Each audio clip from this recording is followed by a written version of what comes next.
Bears finally get a break, or at least it looks that way. Who knows if it's really going to be a break, if it's really going to hold up. If anything, if this period has taught us anything, it is that the saying is true. The market can remain irrational longer than you can remain solvent. And it doesn't look like there's any one headline that directly impacted today's market. We know, nothing new at least. The idea that McCarthy was walking away from the table, that they don't really know when the next time they're going to meet is. These are all headlines we've seen, and the market reactions have been small. And when we just get positive commentary, like Wednesday and Thursday last week, it's good for massive moves in the market. So what do I think today is all about? I think today is all about a bigger, more broad pressure release, because this market has been coiling up so strongly on the upside. And I mean, at historic levels, virtually historic levels. We saw call buying activity higher last Thursday than any day since 2014. That is a tremendous statistic, considering we had that GameStop period. We had a massive inflow of retail participation into the market. We had quantitative easing and printing of money, and options activity in general has been going up. Obviously, it has come off the boil a little bit since the overall market peak, but it has been coming up. Robinhood made it super accessible. Retail people like to gamble a little bit more. It's meaningful that last Thursday was the record or the highest level of call buying since 2014, surpassing anything we saw in COVID, because COVID was a very unique and unlikely to be repeated environment. So, yeah, there's a lot of upside pressure in this market. That is true. And that caused people who were short, of which there was a decent amount apparently. They had to cover. They had clients wanting out, all that kind of stuff. Cover, record call buying. You had a lot of pressure in this market, okay? That's what it was. It was a lot of pressure. You had NVIDIA go up faster than it went down. That doesn't happen, okay? Stocks take the elevator on the way down and the stairs on the way up.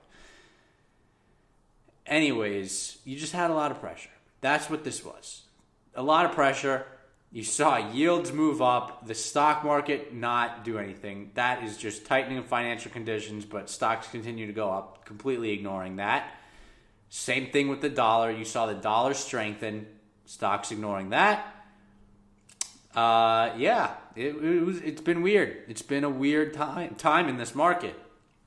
And I think today, we're getting, excuse me, just going to take a quick sip. I think today we're seeing a little bit of a pressure release, okay? A little bit of an air pocket. And I really don't think we need to complicate it beyond that, because that just seems like the most straightforward and logical explanation. Obviously, I have my fundamental reasons for thinking the stock market is too expensive. I really like what Loop Ventures did yesterday with their note about Apple and finding ways to track production volumes and inventory levels. That was good. I think that is the fundamental thing that is going to continue. Some pressure release for this market. So we've had a very tremendous run to start the year. It's been particularly concentrated in a few stocks. And the more you break away from those stocks, if you look at the S&P 500 equal weight, if you look at, the NASDAQ or the QQQ, which is disproportionately overweight those stocks, you look at the S&P, you can see a divergence. If you look at the S&P and the Dow, you can see a divergence. And then obviously, if you look at the Dow and the IWM, you can see a divergence. So I think we're pretty late cycle bear market rally.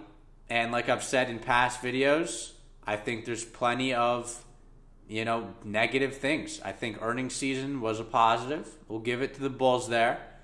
It wasn't as bad as feared. We'll give it to the bulls. But the debt ceiling is really only a possible negative catalyst, in my opinion. It's only possible negative because the vast assumption is that it would just simply be raised.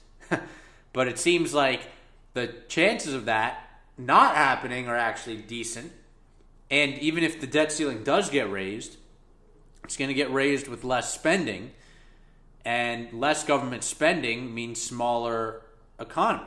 And today you have Kashkari basically saying he's cool with the recession because it's going to get inflation down. Well, throw out all your rate cut projections because the world's going to have to go, be invaded by aliens for the Fed to cut rates this year. And if they're comfortable with the mild recession because it's going to bring down inflation. So I think, there's worse ahead of us. And we're seeing it in various companies. Even AutoZone.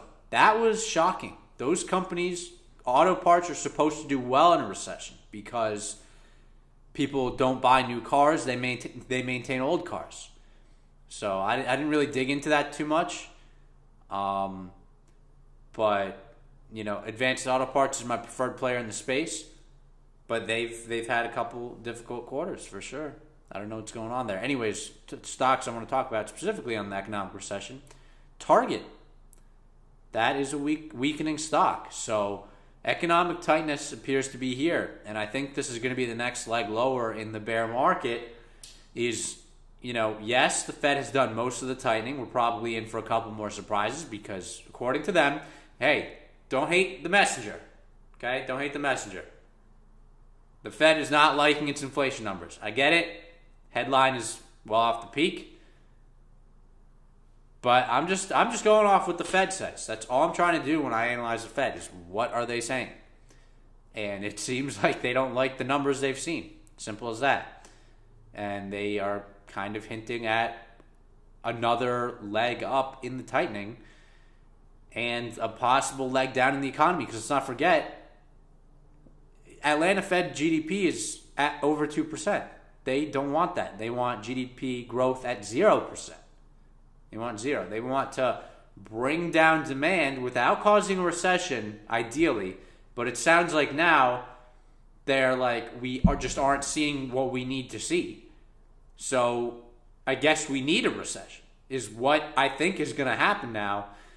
And that is a double whammy for the market. So I think we're going to leave it on that note. We've talked about a lot of these things in past videos. Today, I think we might be beginning to see the pressure release and the double whammy. So, that's today's video. And until next time, peace out.